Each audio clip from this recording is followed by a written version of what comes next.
Meus amigos, o Império das Mentiras comandado por Daniela Lima, na Globo News, sofreu mais um duro golpe.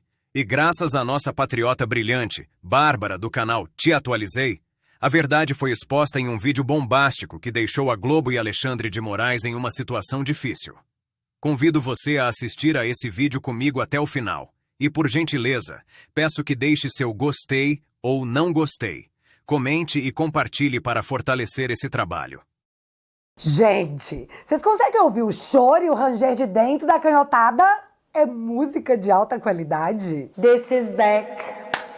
Back again. E aí, meus amigos, bom não? Galera, vamos para o dia depois do Trump, já que a outra moça tá com a mala pronta pra vazar? Ai, que piada de tio do churrasco, viu? Adoro. Laranjão is back e isso muda muita coisa em Brazuela. E são essas coisas que eu vou trazer pra você no vídeo de hoje. E o mais legal é que eles sabem disso, porque nesse governo não tem só o Laranjão modo. Apertem os cintos, miseráveis. Elon Musk também está a bordo desse navio. E teve gente no Brasil que comprou um BO com seu Elon Musk que não deve estar muito feliz numa hora dessa, né? Tipo, se os cabelos caindo de preocupação. E se ele deve estar triste? Nós estamos felizes! E, por favor, não me prende por isso. Só tem uma coisa que me deixou chateada, que deixou meu coração com buraquinhos, e eu terei que passar o chapéu da humildade pra reconhecer. Os Vingadores, sim, do filme, fizeram uma live antes das eleições pedindo pra galera votar na Câmara pelo bem da democracia, pra salvarem o mundo. E é nessa hora que deve se formar uma fila do tamanho desse vexame para pedirmos desculpas para o Thanos. Vamos entender uma coisa. Dos poucos convidados que Trump levou até a casa dele em Mar-a-Lago para acompanhar a apuração, estava Eduardo Bolsonaro. Não é segredo para ninguém que uma das principais, ou dos principais pleitos que é feito junto a Donald Trump pela família do ex-presidente Jair Bolsonaro é a de o apoio para a reversão de sua inelegibilidade, para uma anistia e eventual apoio político para a volta à disputa de eleições aqui no Brasil. Isso ficou explícito, não estou contando um segredo para ninguém, nas redes e até numa entrevista. Não foi exatamente uma entrevista, me parece declarações que o ex-presidente deu ao jornal Folha de São Paulo, que a gente vai repercutir aqui hoje. Pois muito bem. Ministros do Supremo Tribunal Federal estão desde ontem oscilando entre o gracejo, a ironia e a firme rejeição da tese de que pode haver algum tipo de pressão que surta efeito dos Estados Unidos sobre a corte. Militante que entendeu e está pedindo que se recalculem a rota. Mas eu já chego lá. Deixa eu continuar por hora nas consequências diretas da vitória do Trump em Brazuela. Agora na voz de Daniela Lima, que segurou o choro, que eu acredito estava preso na garganta, e proferiu a seguinte análise. Ouça. O Planalto admite, Donald Trump vem com mais poder e mais musculatura do que em seu primeiro mandato. Por quê? Porque Trump não só fez ali um número robusto de delegados, como, ao contrário do que quando ele venceu Hillary Clinton em 2016, ele obteve maioria do voto popular. Em 2016 aconteceu essa coisa que costuma dar nó em quem raciocina de olho no nosso sistema democrático. Nos Estados Unidos, nem sempre quem ganha leva. Hillary Clinton fez mais votos populares, mas teve menos delegados. Trump jogou um mapa da guerra, mas, digamos, estratégico. Ele mirou estados com delegados, um número de delegados importantes. E é essa soma que dá a vitória. Dessa vez, ele fez barba, cabelo e bigode. Além da vitória popular, o que obviamente dá ao mandato dele um outro status, né? Você não tem essa coisa de, mas veja, a maioria dos Estados Unidos não queria, não. Dessa vez quis. Dessa vez quis. Além dessa maioridade no mandato popular, no voto popular, Donald Trump fez um arrastão. Já já o Ricardinho vai trazer os números.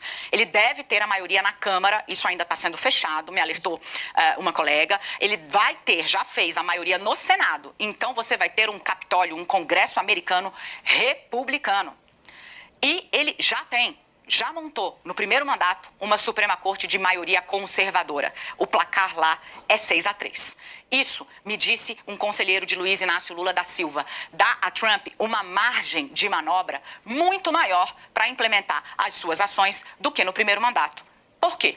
Ainda que para algumas propostas mais polêmicas, também o Capitólio, o Congresso americano, exija a maioria absoluta, ou seja, não basta ter apenas metade dos votos mais um, você precisa ter um quórum qualificado, um quórum mais amplo para passar. o sistema de freios e contrapesos chega bem mais ameno, bem mais fragilizado para esse novo Donald Trump. Eu vou parar por aqui enquanto eu deixo você com a mensagem desse Congresso republicano que vem por aí para te convidar a permanecer no Conexão, aonde a gente vai Não, na sequência. isso eu não vou te convidar, não. Eu sou legal, eu gosto de você. Tá, mas dentre muitas coisas que a Dani falou, eu quero frisar uma muito importante que ela não disse. Lula está encabeçando os BRICS, que tem um monte de ditaduras como signatárias. E um dos planos dessa galera dos BRICS é derrubar o dólar. Então eu desconfio que o Trump pode não ter gostado muito dessa ideia de tentativa de sabotagem da sua moeda. Aí eu lembrei do ministro do Dilma, o Padilha, dizendo que se o Trump quiser retalhar o Lula, quem perde é ele. Ele e o próprio Trump. Cara, eu queria ter 1/10 dessa autoestima. Tadinho, velho. Então confia, ele vai levar super de boa a relação com o Dilma, que quer destruir a economia dos Estados Unidos. Vai dar super certo. Trump sofreu na pele a perseguição. E ele é aliado do Bolsonaro. E é muito importante dizer isso porque o governo Trump traz um personagem muito importante para o centro da discussão. Kiko dos Foguetes, o cara que em 2027 será o primeiro trilionário do mundo, mas que a esquerda gosta de chamar de decadente. Isso porque Trump já havia avisado que se fosse eleito, Elon Musk teria um cargo em seu governo. E eu nem te conto com quem o Elon Musk tem uma treta tretística em terras tupiniquenses. Ah, e a Daniela Lima não citou as comissões americanas de forma aleatória, porque vocês lembram que os nossos parlamentares foram até os Estados Unidos falar em uma comissão americana e denunciar a censura e a perseguição que rola aqui em Brazuela, né? Vocês também se lembram que foi nessa comissão que uma parlamentar americana levantou a foto de Alexandre durante sua fala, no que se tornou uma cena histórica para a democracia brasileira. Certo? Vocês também se recordam que essa comissão solicitou documentos trocados pelo governo americano e brasileiro sobre a censura nas redes sociais aqui em Brazuela e que o Elon Musk encabeça essa denúncia no Congresso. Vocês não esqueceram disso? E eu também espero que você não tenha se esquecido que o Alexandre colocou o Elon Musk no inquérito das fake news, além de ter bloqueado o Twitter e as contas da Starlink. Essa aí não dá pra esquecer. Virou slogan de campanha nos Estados Unidos? Não deixe isso acontecer! Vote Trump. Mas o que você não sabia é que os parlamentares que apresentaram um projeto que pode impedir a entrada de autoridades que cometam censura contra cidadãos americanos, o que pode atingir ministros da Suprema Corte, foram reeleitos. E o que você precisa entender é que agora o Trump fez maioria no Congresso, no Senado e também possui maioria na Suprema Corte. E, meu Deus, isso me dá muita inveja. Só que, por hora, os nossos magnânimos estão brincando com a ideia de que quem terá o visto cancelado primeiro e se dizem super tranquilos. Mas eu preciso reforçar que em 2021, 2022, nem rede social o Trump tinha. Ele estava literalmente derrotado. E agora é o maior ícone político do mundo. O mundo não gira, ele capota. Na Globo News, o analista dizia que não estava descartando uma pressão no STF para que o Bolsonaro ficasse elegível para concorrer em 2026. Mas aí a Mônica Vogt-Vogel, eu sei lá se é assim que fala o nome dela, interrompeu o cara na tora falando que que pena, estouramos seu tempo, muito obrigada, viu? Passar bem. Então, meus amigos, haja coração nos próximos meses, porque a real extensão das implicações dessa vitória serão conhecidas com o passar do tempo. Vou começar contando do efeito prático e imediato. A disparada do dólar. E o mais legal é que pela primeira vez o Dilma e sua trupe estarão certos em culpar o Trump, porque sim, a culpa é dele. Um líder forte fortalece a economia do seu país. E foi o que aconteceu.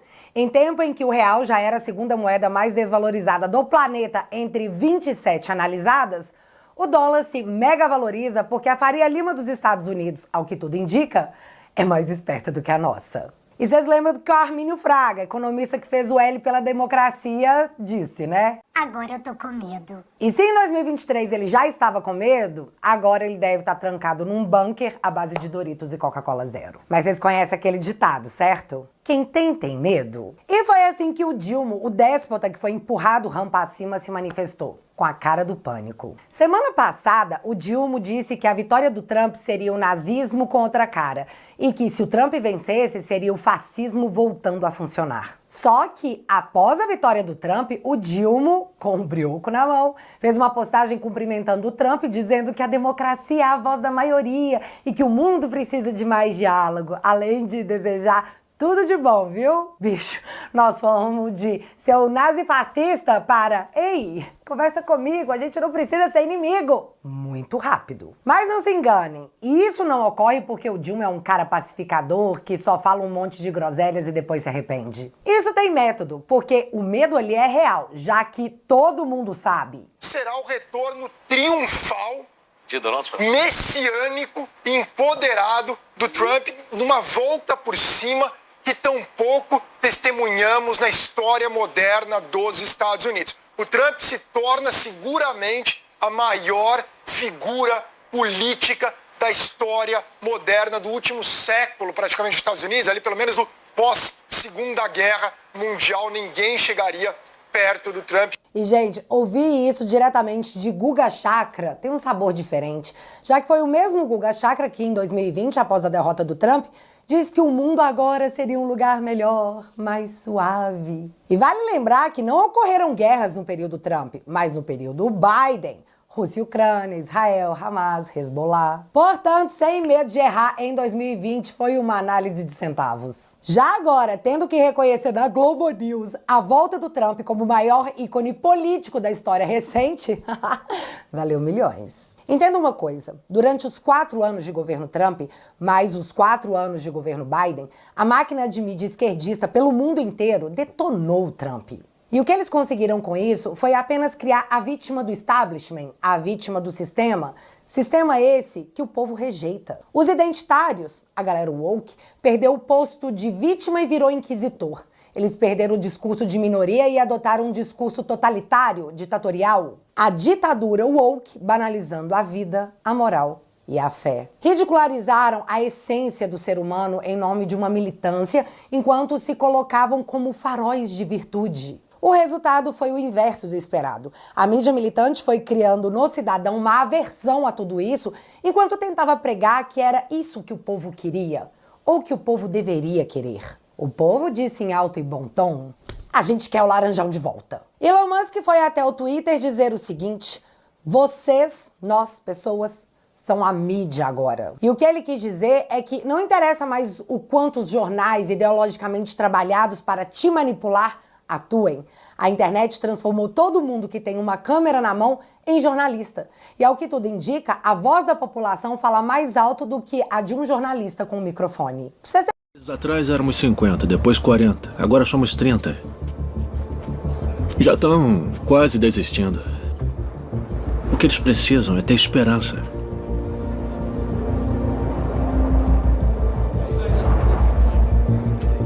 Uma ideia, após as eleições, a Globo News trouxe um professor da Virgínia para explicar que a desinformação em massa ajudou o Trump a ganhar porque o Trump e seus apoiadores pautaram o debate público através das redes sociais. Esse professor chegou a dizer que, infelizmente, entende?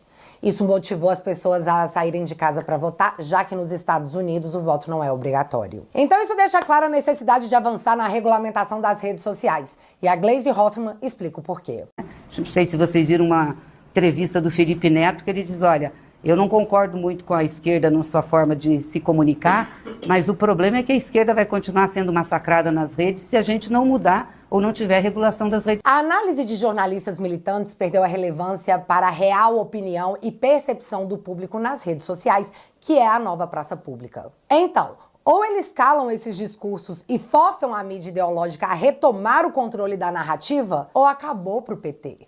Esquece. A CNN dos Estados Unidos, como todos sabem, é um antro de esquerdismo e eles nem tentam esconder isso da população. Mas eu dei de cara com uma análise pós-eleição de um jornalista da mesma CNN que foi um tapa na cara de toda a bancada que lá estava. Por motivos de direitos autorais, eu não posso pôr o vídeo aqui, mas eu faço questão de repetir o que ele disse palavra por palavra. Presta atenção no quanto isso é forte. Abre aspas. Isso é um mandado. Ele ganhou o voto popular nacional para um republicano pela primeira vez desde 2004. E isso é algo grande. Não é só voltar para a presidência. Esse é um mandado para ele fazer o que disse que faria.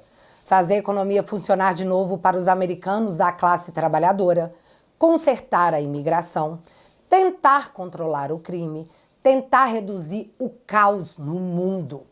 Esse é um mandado do povo americano para ele fazer isso. Eu estou interpretando os resultados dessa noite como a vingança da classe trabalhadora americana, do americano anônimo que foi esmagado, insultado, esnobado. Eles não são lixo, eles não são nazistas. São apenas pessoas comuns que se levantam e vão trabalhar todos os dias e estão tentando dar uma vida melhor para seus filhos. E eles sentem que foram mandados calar a boca quando reclamaram sobre as coisas que estão prejudicando suas vidas. Eu também sinto que essa eleição, enquanto estamos aqui e analisando isso essa noite, é uma espécie de denúncia contra o complexo de informação política. E eu acho que, para todos nós que cobrimos eleições, falamos sobre eleições e fazemos isso dia após dia, temos que descobrir como entender, falar e ouvir a metade do país que se levantou essa noite e disse: já chega. Fecha aspas. E eu quis fazer esse comentário porque o que acontece nos Estados Unidos acontece também no Brasil com 2 anos de delay. Já tem jornalista